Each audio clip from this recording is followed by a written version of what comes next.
Hello, this is EJ Lucia. I thought I might as well try my hand at making another video. This one a post-regional sort of personal recap journal thing. It's really just going to be a yap fest, so understandably, if you're not here for that, I got nothing to say that'll keep you here. I don't want to waste your time, but if you are like me and are actually kind of interested in insights and thoughts and stuff that people have when they do these events, then this is the right place to be.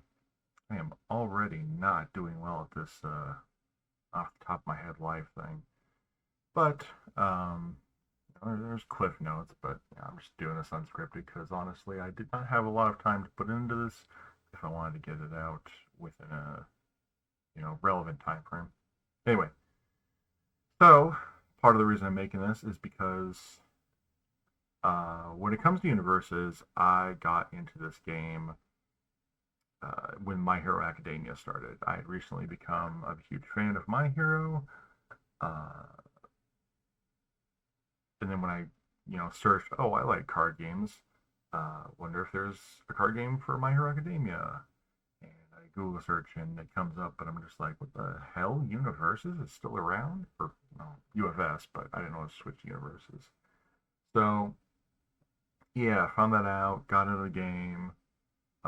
Long story short, barely did F all when it comes to performance at larger events. Smaller events I did well at here and there. A case event, a 1K locally, did some fairly decent results. But as far as the regionals, I just not somehow like not gotten there. And I say somehow, but I mean really, it just came down to a lack of focus on my part. Uh, but finally, we locked in, and we got not just top 16, but we got top 8, and we're damn close to top 4 for that matter.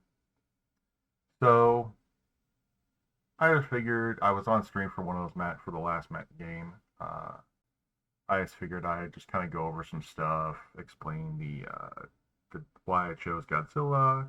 I'm not a bad person, I swear, most of the time. But and there are obviously some interesting choices. The deck itself, overall, I can't take full credit for, and I'll get to that in a second. But basically, why I chose Godzilla. Uh, I mean, first of all, I prefer to play decks where especially when it comes to games where they involve outside properties, I prefer to play characters that I actually like or care about. I am not the biggest Godzilla fan I know, but I mean Godzilla's cool. Nobody doesn't like him. I'm pretty sure. Just maybe depends on the version. And yeah, part of the yeah, no, see, really bad with the live thing. So I was going to originally go with something more like Midoriya, Deku 6, because at first I'm just looking, okay, what deck do I have the cards for to actually make here? And it turned out Deku 6 was one that was actually pretty close to having the full amount of stuff for. And I played that at a case event out in Boar's Hat, and I didn't do great. I figure, well, maybe I just need to, get some more insight. So I actually reached out to Mitchell Cimino, who had been doing very well at the deck recently, and he was very helpful. He was very nice. Gave me some tips. Answered questions I had, and I felt like I was getting the hang of it. I got some cards together. I got pretty much as I could, you know, get on short notice to finish out the deck, and I'm still messing with it. I'm still thinking to myself, there's still like a little nagging in the back of my voice. I'm like, okay, well, you may like Deku because he actually uses his head and he fights smart and all that stuff, but just my inner monologue talking to myself like, okay, but you met you, much as you like to think you're, also intelligent, you've had your moments that, prove otherwise. So I'm thinking to myself, okay, well, unless I get like inside of a hyperbolic time chamber and practice with this deck before the event, I'm not 100% confident in it regardless. So I needed a backup plan, at least a backup plan. And well, when it comes to smoother brain strategies, Godzilla seemed to be near the top of that list. Not to say it doesn't take any thought. I mean, obviously, you have to be pretty talented to, do exceedingly well with the deck. Um, and that's when things started to kind of click together in my head. I'm like, wait a minute. I've played card games for a long time.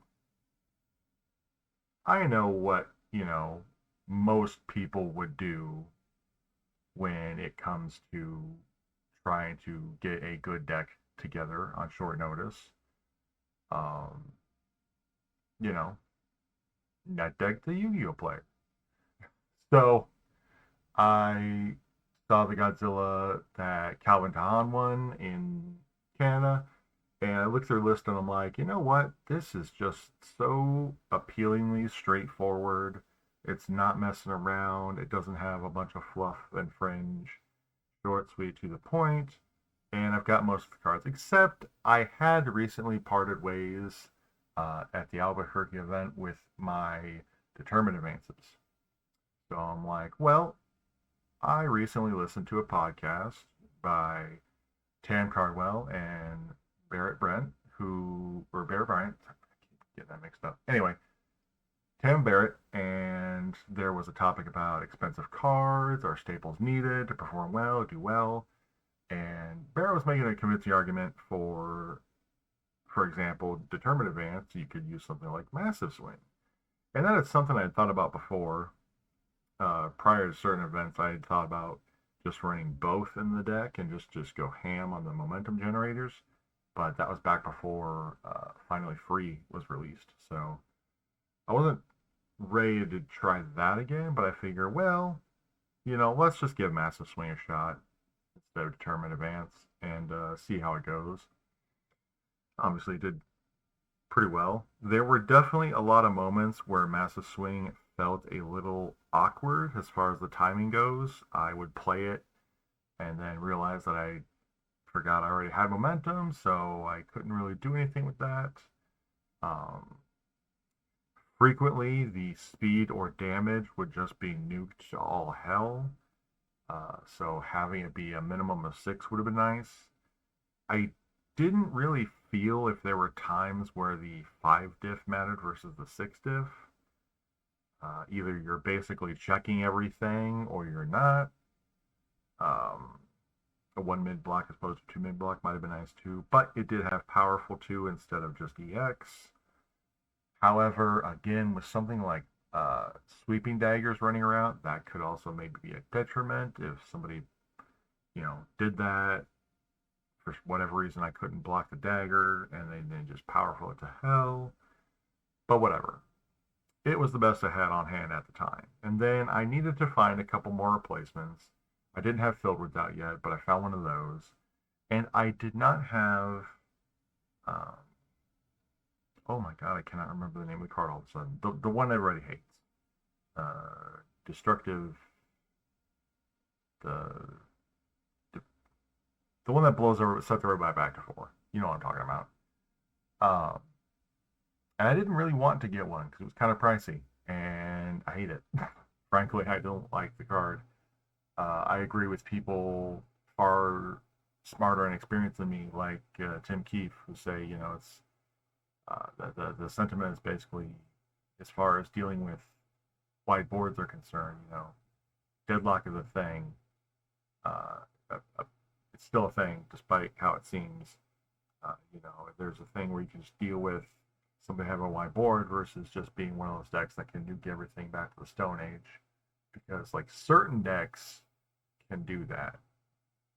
But almost every deck has access to some sort of deadlock or ways to fight a bigger board. So Yeah. I'm like, well, I have one attack slot left on the side that I need to find a replacement for. What could we get? And I was looking at some things like a throw, like the new one from TMMT that can commit all assets if it deals X amount of damage. I'd seen that in Godzilla sides. I thought about Titan's Grasp, which was a cool one with Deadlock and City Rampage. I could get all the way up to like a 17 damage throw. Uh, that could be useful against like maybe Rodan or Midoriya, who you can nuke the speed, whatever. It's already only at one, but eat all this damage. And then I was looking through and I'm like, oh well, flashes are pretty good. I had some fun with flashes when it came to Midoriya. What do we got that we have access to? And I'm looking at I remember Gently Theft had been in some lists, including a previous version of Calvin Hahn's list. And I'm like, okay, well, let me see if I can find one of those. And they had one at oh my god, I'm trying to remember. See, this is why you script your videos, kids. One of the vendors. I mean, it wasn't Rochester; it was the other one. The vendors there at the event. Picked one up, and I'm like, all right, sweet, we'll try this. Maybe I get a hand rip. Maybe the flash comes up. Yeah, we'll put it aside.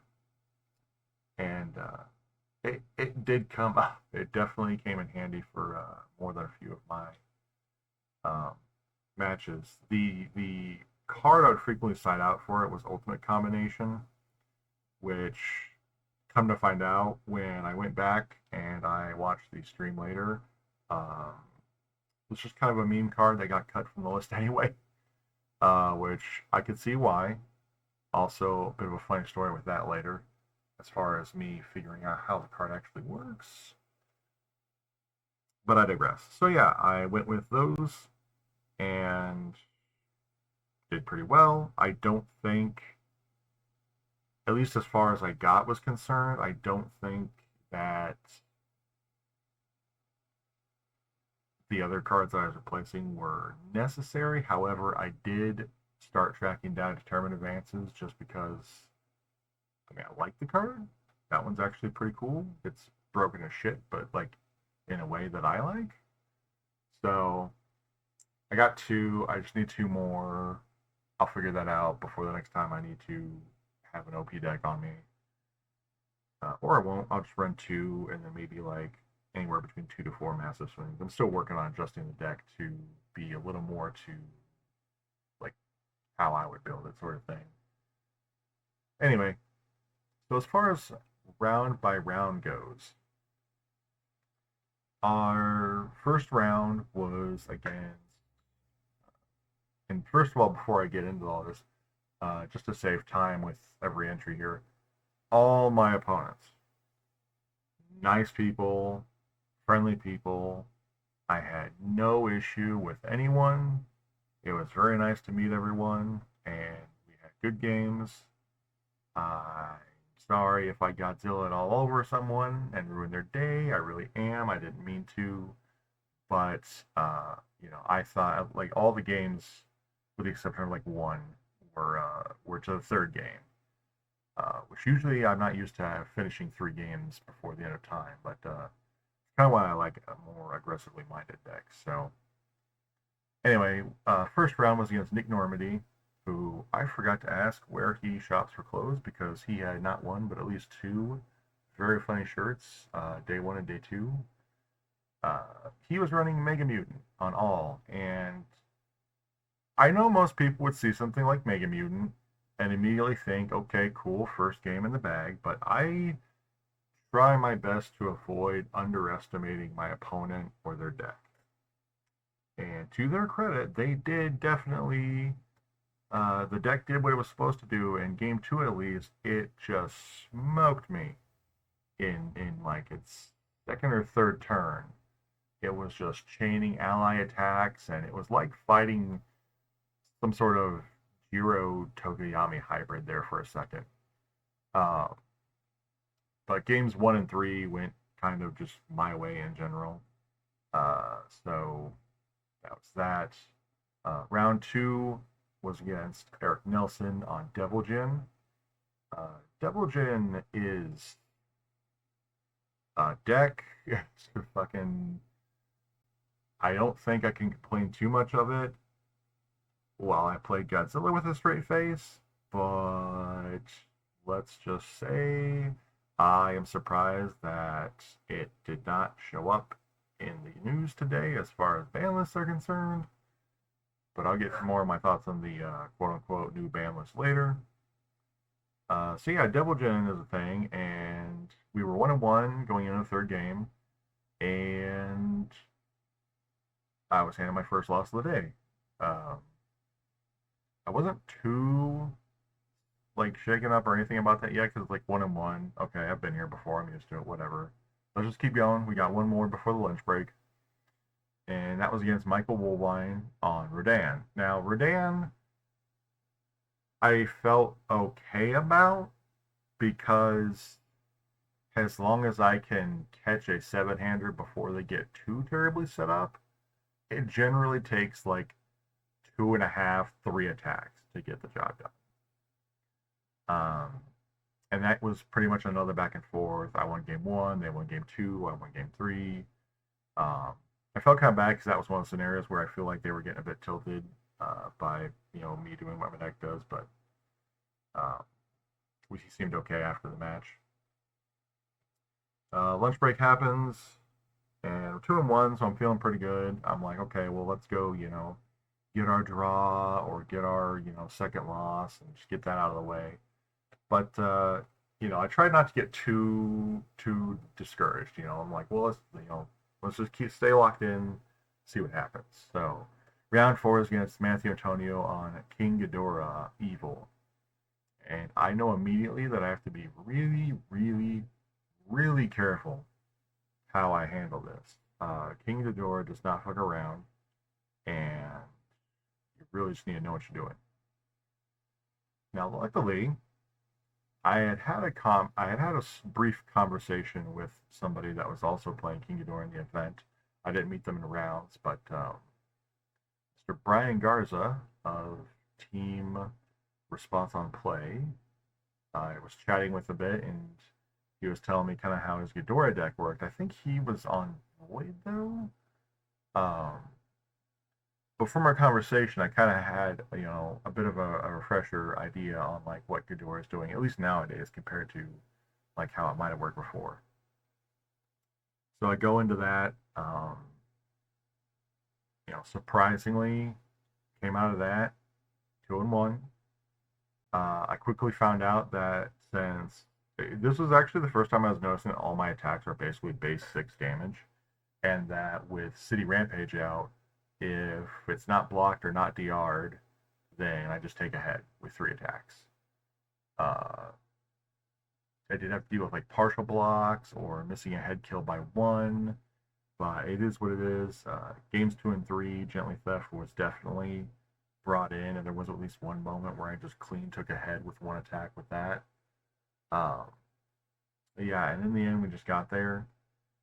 So I was feeling pretty good. We were 3-1 at that point. I was pretty up there as far as my previous results had gone. And round 5 was against River Cook. Now, this was an example of me going up against somebody who I was already pretty familiar with their name, like with their record and all that stuff, but I had not actually met them before. But again, like I said, the preamble, very nice guy, you know. Um, so this is where the issue with Ultimate Combination first came up. Game 1, I am actually finally even in a position to like do the trick to some extent. I pitched 2 momentum. One was like a face down foundation that got added off finally free. The other one was a fast hybrid foundation that I had sent up with its ability into momentum. And I discard both for powerful 4, so it gets +8 damage. I'm immediately met with a referee jury, which I felt dumb just in the fact that I forgot that that was a card that could have happened at any point in time, especially against an Earth Pony deck. Oh yeah, they were on Earth Pony. I don't know if I think I mentioned that off the bat, but yeah, Earth Pony. Yeah, got juried, died a little on the inside, But I was like, well, at least I can still build the foundation. So I go to use the enhance, build the foundations, discard to play for powerful, and it's mentioned that that's not how that works. And I'm like, huh? And I'm reading, and it's mentioned or it's explained that you use the enhance to declare that the any foundations that are discarded for momentum for the thing are built. And like at first I didn't doubt the interpretation of that ruling because I'd seen it sort of work that way with other effects, but at the same time I just wasn't immediately 100% sure of that because like just the way the wording was, and this is before they have spent or spend on abilities like this, it just looked like it could have gone either way. So we got the judge involved, and first of all, just shout out to the entire judge staff. Um, you know, Tony, Rebby, Paul, all of them. I can't think of all their names off the top of my head, but I know that there was like five. But yeah, anyway, shout out to all the judges. It was amazing. Um, we get help. Uh, so he is looking at the card, and even though he's explaining that he's pretty sure it works the way that River was telling me, he wanted to get the head judge. He wanted to get Tony involved just to be safe. So he goes and asks Tony, and Tony came over to explain how the card works. And I was like, okay, I get that. Just my only issue is like I kind of read it as this, and that's the only reason why it's not different. And he looks at it, and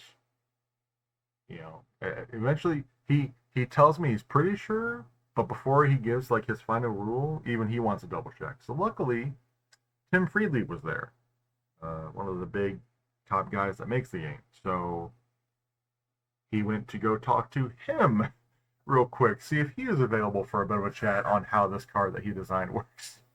It's bad when you have to ask somebody who makes the game. Hey, can you real quick? Can you tell me how this card is supposed to work? Um, and Tim, yes, did clarify that it does work. You have to declare the enhance before you use powerful. So that was how that got ruled. But apparently, from what I heard secondhand, even Tim kind of agrees the wording. He saw how that could be a little confusing. Uh, so I didn't feel too ridiculous about that. But yeah, it was a bit of an oopsie. So I don't get the foundations. I don't get the damage. I get a bit of a speed boost, but that's it. So attack goes through, doesn't do much. Overall, though, it wasn't too bad. I did win the first game, and then second game I got ponied on. Third game I got zilled on, and so on and so forth. Now, round 6, my next opponent. I apologize. I could have sworn I've heard the name pronounced by other people, but I wasn't sure exactly. I don't quite remember what it was that was said, but Serdar Ayala I played against. They were on Devil Jin Chaos, so I'm panicking because, oh my god, Devil Jin turns my butthole inside out. um, Bit of an issue here was that my opponent was not doing well, like physically, they weren't feeling well, and at one point, even I asked the judge, "Hey, is it okay if my opponent takes 5 to get some air, get some water?" So yeah, we got a bit of a time extension to let them kind of recuperate for a moment. Um, from what I heard, they were just like not having a good day, and I felt really bad for them. Um, so yeah, hope they're doing well. Sorry that came up, at a bad time like that during the match and everything. But I definitely want to, be patient and make sure, players before, player health and all that before, worrying about game states and all that stuff because, I don't want to sit there and have to ask a judge. So what happens if my opponent passed out? So we play through and eventually got the win, and it's here. that I think at this point, being 5-1, I had already hit my personal best record. So from here on out, I'm just like, you know what? I did a lot better than I expected already. Let's just ride the vibes and see where this goes. Well, then boss music proceeds to start playing, and I get paired up against Phil Birch on Rodan Void. Spoiler alert, I'm playing against the person who ended up winning the event. But Phil's a cool guy, as I said about all these people. Um, Game one was a bit interesting. I didn't win, but I did open I not open, but at one point I did draw a hand, excuse me, with two city rampages, and I just gave in to my inner lizard brain and did that, and played an attack that let me draw a card, and I drew a third city rampage, and it's sitting there staring at me from my hand like the Green Goblin mask. Uh, I was like, all right, third city rampage, let's go. +6 to my checks, +3, +6 total. Yeah, like I said, still managed to lose that. Or maybe I won first game and I lost the next two. I'm not sure. But yeah, spoiler alert, I lost. So round 8 is winning in time.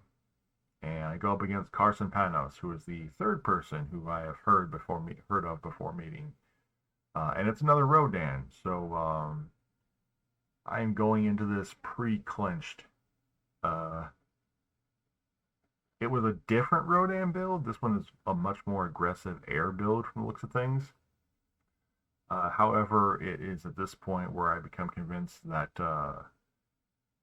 all of my, pretty much maybe all of my four of my last five, excuse me, three of my last four opponents must have been cursed or something, because before I even get a chance to see or say anything, when we're drawing hands, uh, Carson, to his credit, called the judge first on himself for this, but he apparently drew an extra card. And, again, props to him, because I don't think I even would have noticed. But, yeah, so we get a judge. Judge says I got to do the whole, thought sees a card, but it gets, removed for the entire match. Looking through the hand, I don't remember what my initial option was, but there was a lightning rod in his hand, and at first, for some reason, I'm just thinking, oh, leave that in. That's a 2-check. But then I come to my senses and realize if a deck is playing Lightning Rod, there's a good fucking reason it is playing Lightning Rod. So I rip that. So he's down a Lightning Rod, and we're playing, and miraculously, I actually 2-0'd that one. And I am sitting here just floored that at this point it looks like I most likely actually made top cut. I even misreported initially. I initially put it 2-1, just because I was so used to 2-1 or 1-2 all day. I asked the judges, "Hey, I think I misreported. Does it matter? Do I need to change it?" They said, but the judges explained that yes, it is best that we just make sure we have the exact record for what happened. So I have to kind of go ask Carson to come back and explain things. I'm a little embarrassed about that, but he was cool with it. One of his friends was like, "Well, does it matter?" I'm just like, "Look, I asked the judges first. Judges said we need to just make sure." So it wasn't like I wasn't like trying to be any way negative about it, but yeah, I was just basically running on nervous energy at that point. Um, so yeah, towards the end of day one, the top cuts are called, and for the first time ever, I hear my name in the list. 11th place.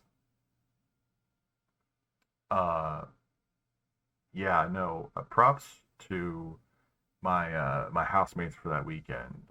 Tony, the head judge, David, Jamie, Rocky, Larry. Really they were really encouraging. At, at some point the lizard meme started just becoming the mantra of the day. It just every end of every match, my phone would just get spammed with lizard emotes. Um, I really appreciate the positive energy they were sending me for sure. Um, and of course, most everybody that I met or knew like before that were giving me congratulations and everything, and it felt really good. I was, nervous about the next day. Um, that evening, I hung out with Mitchell and their crew, and we were celebrating his birthday for the weekend. Everyone went out to Malone's, a restaurant nearby. Um, I got to order him, well, what he ordered was quote unquote the gayest shot they had, which turned out to be a heavy alcohol sort of cherry concoction. I don't remember what they actually said was in it, but we had shots, and that's kind of all that really matters there. Aside from some decent, if not slightly overpriced food, but neither here nor there. So yeah, we all had a good time with that. I stayed up way too late. I was looking to get in some like games of maybe Magic, Commander Unwind, but those didn't happen. So, and like at one point, I had to run back to my house to grab my bags. I thought I'd set it all right. Anyway, so after I get myself sorted for the night, I head back to the house again. Um, and like I said, housemates, they're all cheering, lizard, lizard, lizard. So yeah, that was cool. I wish I'd spent more time hanging out with them that night, honestly. But we needed to get some sleep for the next day, and we go into top cuts. I am paired up against Richard Bernard, who also this is their first time top cutting, so congrats to them. Another person that I think eventually got top four was also their first time top. So we had a good handful of first time top cuts this event, which was really cool to see. Um, but yeah, they were on Hanji Zoe, and I was a little nervous because I hadn't done too much practice against backup decks. But I figured, well, let's just kind of do our thing and see what happens. Just watch out for the damage reduction.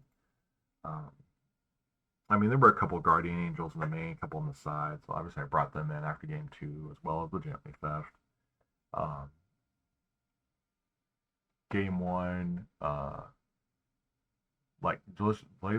won game one, and like the moment that game finished, I just felt my phone going off in my pocket, and I knew immediately that people were already, spamming chat again, and like I said, I really appreciate that. Round two, I think I got an awkward start. They capitalized on it. I tried to field nuke, but I mean, they still keep their backups, which helped them get basically +1 to a check. So we lost that one. And then game three, it's the dreaded get them down to one scenario. I'm thinking, oh god damn, not like this. Thankfully, I have 5-hander health as a 6-hander, and the I did this early enough into the game where a Hanji deck couldn't really feasibly crack back that hard, or at least not hard enough. So I had one more turn to try to get that last point of damage, but they turtle up really well, so it was going to be difficult. And sure enough, I didn't draw many attacks. I think I had maybe two to try to get 1 point of damage through. But I had both my Guardian Angels built that turn also.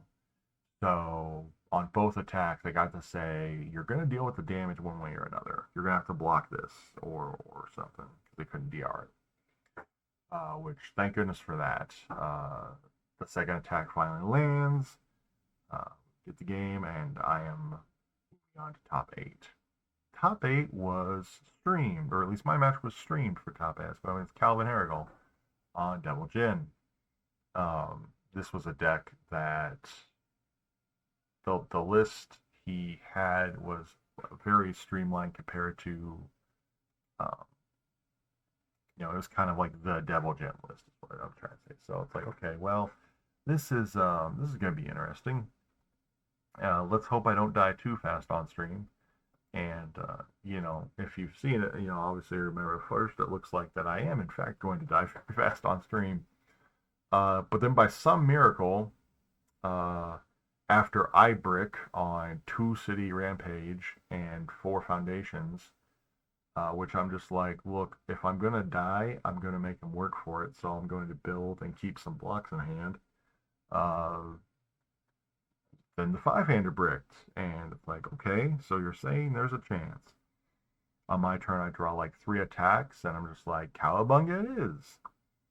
And we go, and during the comment, I went back and saw during the commentary, Chris Brownlee was like, sometimes you just scoop them up and you go to the next game. And I do not fault him for saying that. I thought the same thing after I got brought down to like 9 on their first attack turn.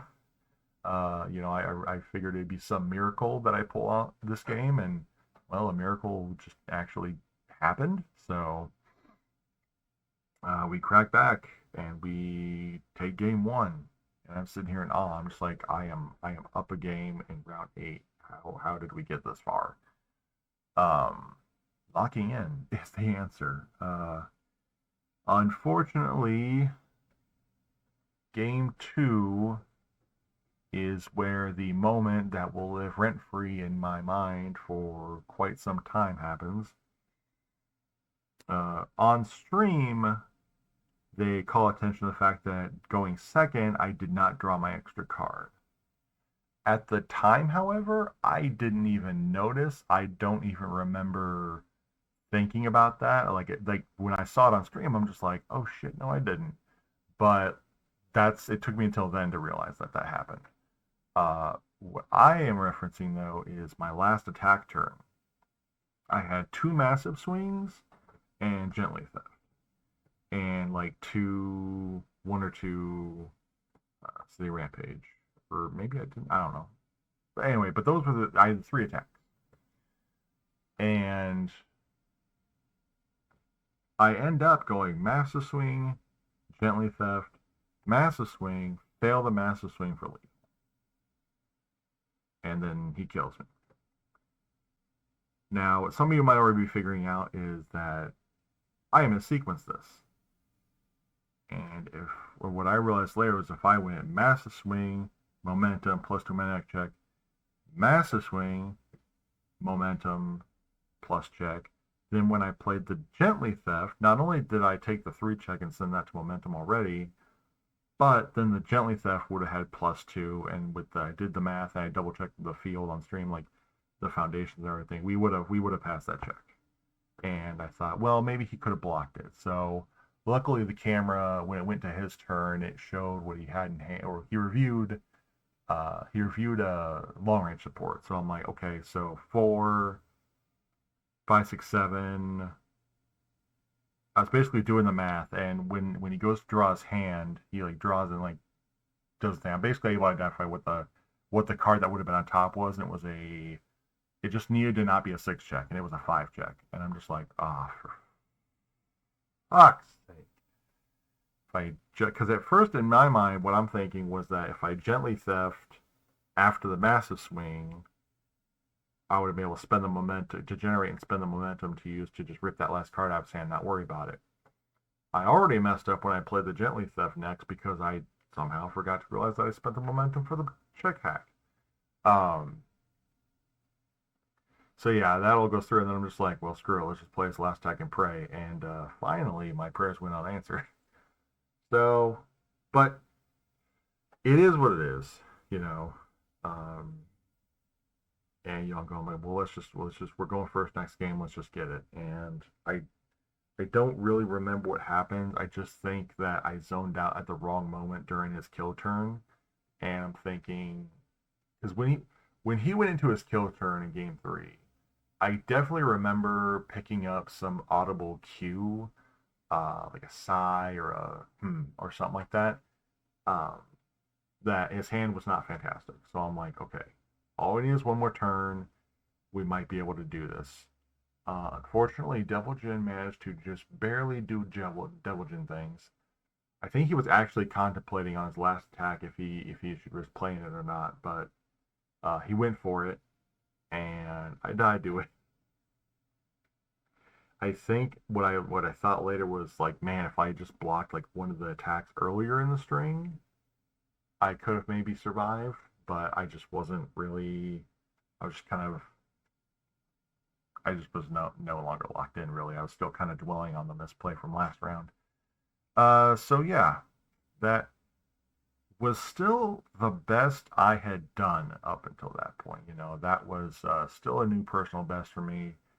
That was still far away from what I was expecting would happen. So I was still overall, you know, happy with how things went. You know, sure they could have gone better, but who's to say I wouldn't have just been, you know, eviscerated by Porco. You know, and even if I got to finals, you know, it's like okay, well I got to go back up with Phil Birch, who has succinctly folded me already during that event. Not to say that maybe things couldn't have gone different, but you know, in the end, congrats to the top four and congrats to Phil Birch and all that stuff.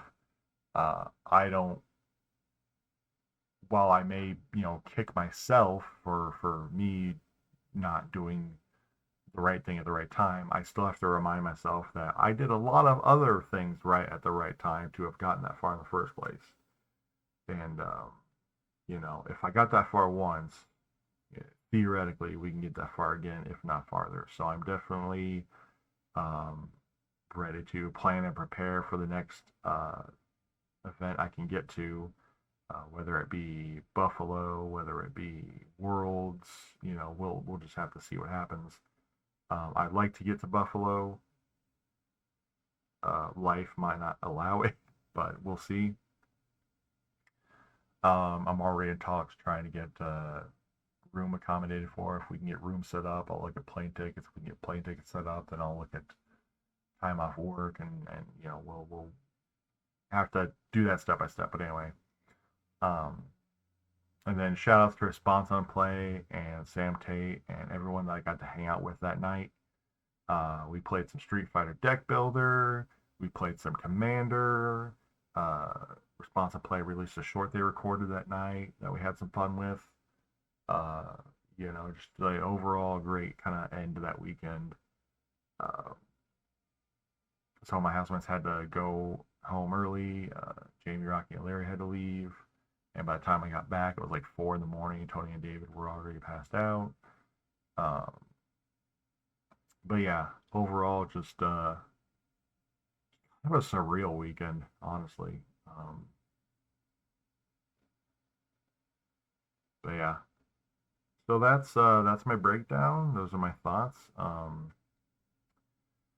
I thought that something like Godzilla or Devil Jin or maybe Porco or even possibly the backup decks would have received at least a glance